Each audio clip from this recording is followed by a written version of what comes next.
สบายดีปีใหม่ทุกคนที่จริงปีใหม่ปีนี้นะครอบครัวของเขาเกือบจะบ่ได้ลิ่นเลยเพราะว่าเมื่อวานนี้ตอนนี้บ่สบายต้อนรับปีใหม่เลยทุกคนลูกบ่ได้แต่ใดๆก็คือปีใหม่ปีนี้พวกเขาบ่ได้ลิ่นอยู่นครหลวงเวียงจันทน์มาเที่ยวอยู่เมืองปักสันและนี่นะเจนนิเฟอร์นะดีใจสุดๆเลยทุกคนเจนนิเฟอร์น้อยนะพอได้สวนว่าไปหาทวดบ่อุ้ยมันตอบมาบักไวว่าไป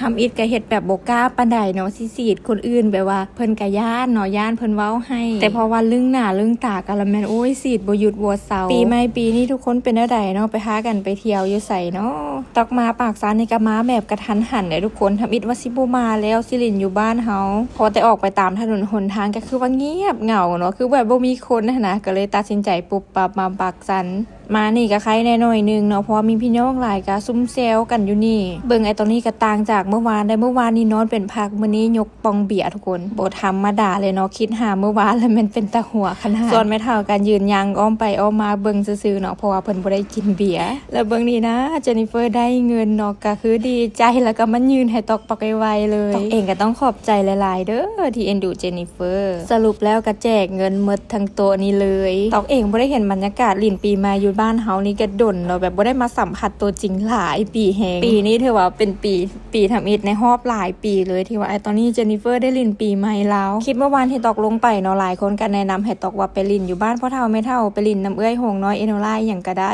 แต่พาทุกคนตอกลืมบอกเลยเนาะว่าเอโนล่าหงน้อยค่ะพวกเพิ่นพากันไปเที่ยวญี่ปุ่นเจนนิเฟอร์ก็คือเงาอยู่บ้านนั่นแหละเพิ่นผู้เดียวมานี่ก็มีมูมีเอื้อยอย่างลิ่นน้ำเพิ่นก็ดีใจเนาะก่อนหน้านี้เจนนิเฟอร์ก็ได้ลิ่นน้ำยุงเฮียนอยู่ได้แล้วก็ดีใจเนาะส่วนตอกลิ่นน้ำทุกมือได้ก็คือถูกใจเพิ่นแฮงเนาะแล้วมาเบิ่งส่วนอาหารก็จะประมาณนี้เลยทุกคนมากสุดแล้วแม่นต่ำบักฮุงส่วนว่าคุณทรายตอนนี้นี่ก็ลิ่นน้ำเปียกน้อยนึงเนาะแล้วก็กินเบียร์แล้วทุกคนแล้วเพิ่นก็หิวข้าวเนาะก็เข้ามากินข้าวแล้วมื้อนี้มาหยามแม่เฒ่ามาหยามพี่น้องอยู่นี่ก็คือจะมาเฮ็ดสมม้าให้แม่เฒ่าเนาะปีใหม่ปีละครั้งส่วนมาคุณทรายตอนนี้ได้มาปากซานีฮอบนี้เป็นฮอบที่2แล้วแต่ฮอบก่อนกันหลายปีเติบละเจนนิเฟอร์น่ะลิ่นน้ำเปียกแท้เปียกว่าจนได้เปลี่ยนสุดเป็นฮอบที่2วันทายฮู้กับบ่ค่อยอยากทายน้ำได้เจนนิเฟอร์น้อยคือบางทีเพิ่นเครียดให้ตอกเนาะเฮ็ดตัวอ่อนๆใส่อยู่แล้วมื้อนี้ลูกหลานก็มาหลายคนอยู่เนาะแต่ก็ยังบ่ทันครบเทื่อบรรยากาศอยู่บ้านเฮาก็จะประมาณนี้เนาะทุกคนหลังจากที่สมมาแล้วก็กินข้าวน้ำกันม่วนซื่นน้ำกันแล้วมื้ออื่นก็จังไปลิ่นบนไม้ต่อแต่ตอนนี้ก็รู้สึกว่าแปลกหูแปลกตาเนาะเพราะว่าเราบ่ได้เจอบรรยากาศแบบนี้หลายคนจังซี่ค่ะนะเจนนิเฟอร์น้อยกับบ่ฮู้อีหยังเนาะนั่งอยู่ข้างทวดแล้วก็นั่งอยู่จังซั่นแหละแล้วก็เปลี่ยนมานั่งน้ำตกอาจจะนี่ก็เบิ่งเนาะแต่ละคนเฮ็ดอีหยังแน่จังใดแน่ฮอดทีเพิ่นแล้วเพิ่นก็เฮ็ดเบิ่งนี่สาวเนาะเจนนิเฟอร์เพิ่นก็ฮู้เฮ็ดอีกได้นี่หลังจากนั้นเฮาอวยพรเฒ่าทวดแล้วเนาะเฒ่าทวดก็จะมัดแขนให้แต่ละคนเจนนี่น้อยก็คือแบบว่าเลือกอีกได้ว่าสิให้มัดอยู่แขนเบื้องใดไอ้ตอนนี้เห็นติดใจปากสั่นแฮงเนาะเพิ่นว่าปีหน้าเพิ่นสิมาอีกอันนี้คือเจนนิเฟอร์น้อยยังเครียดให้ตอกอยู่ได้ทุกคนเพิ่นก็เลยเฮ็ดโต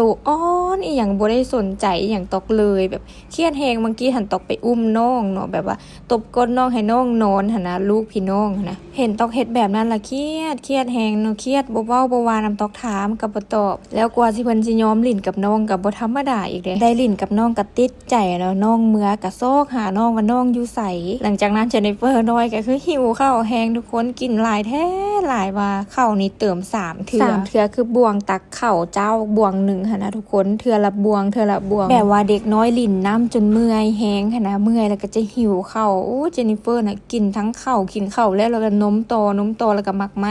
แล้วบัดนี้ก็มาฮอดทีตอกกินข้าวแล้วเนาะตำมื้อหุงที่ตอกอยากกินนี่ก็โอ้ยทุกคนเพราะว่าเมื่อกี้หันตอกป้อนข้าวเจนนิเฟอร์น้อยก่อนเนาะป้อนแล้วตัวเองก็มากินส่วนไอ้ตอนนี้หันแม่นม่วนเนาะม่วนอยู่ข้างนอกบางกี้ถามว่าอิ่มแล้วบอกก็ว่าอิ่มแล้วแต่สุดท้ายเพิ่นยังบ่อิ่มเนาะมาขอกินอีกและหลังจากนั้นกันยังมาแต้มรูปทุกคนสาวน้อยเจนนิเฟอร์นะมากสุดมันแต้มเขียนนั่นเขียนนี้ระบายสีบ่หยุดบ่เซาเดี๋ยวนี้รอท่าแต่อายุเจนนิเฟอร์ฮอด4ปีเนาะฮอด4ปีปุ๊บแล้วแม่นสิเอาเข้าไปเฮียนแบบเต็มรูปต่อเลยออกมาอีกบาทนึงไอ้ตอนนี้ก็ถูกหดน้ำตั้งแต่หัวฮอดตีนปีใหม่ปีนี้ได้สร้างความทรงจำให้ตอนนี้ได้คักขนาดใครสิคิดว่าเมื่อวานนี่นะแล้วนอนเป็นพักเลยทุกคนแบบลุกบ่ได้นะปกติกว่าสิดีนะใช้เวลา 3-4 มื้อแต่ว่าอันนี้มันเป็นมื้อเดียวมื้อต่อมาแล้วว่าดีเลยสงสัยแล้วแม่น อยากมาเที่ยวปากสันเนาะอยากมานั่งกินเบียร์อยู่นี่แต่ตอนนี้เราก็เปลี่ยนสิเนาะเราว่าสิไปเปลี่ยนเครื่องก็จะว่าเปลี่ยนแล้วก็ฮดไม่เพิ่นก็เลยบ่เปลี่ยนเครื่องต้องเดินทางมาจากเวียงจันทน์มาฮอดอันปากสันแม่นมาตอน